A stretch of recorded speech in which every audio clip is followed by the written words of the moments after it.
Hi guys, happy Sunday to all. Welcome to ஓட்ட engine. இன்றைக்கி என்ன பண்ணலாம் அப்படின்னு யோசிக்கும் போது கேரளா ஃப்ரை பண்ணலாம் அப்படின்னு சொல்லிட்டு அண்ணங்கிட்ட சொன்னேன். பீஃப் வாங்கிட்டு வந்ததை கட் பண்ணி வாஷ் பண்ணிவிட்டு நம்ம குக்கர் எடுத்து அதில் வாஷ் பண்ண கறியை போட்டு மஞ்சத்தூள், உப்பு, இஞ்சி பூண்டு பேஸ்ட்டு, கருவேப்பிலை, கொஞ்சம் தண்ணி மிளகாத்தூள் சேர்த்து நல்லா மிக்ஸ் பண்ணி விட்டுட்டு குக்கரில் போட்டு 5 to 7 விசில் வரைக்கும் விட்டுருங்க.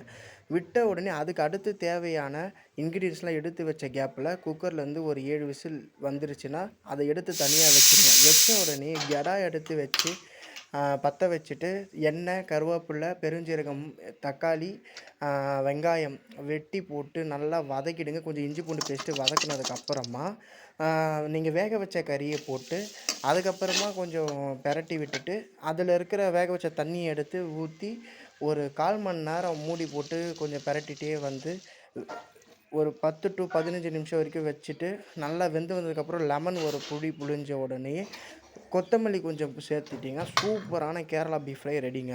மறக்காமல் நம்ம சேனலை சப்ஸ்கிரைப் பண்ணுங்கள், லைக் பண்ணுங்கள், ஷேர் பண்ணுங்கள்.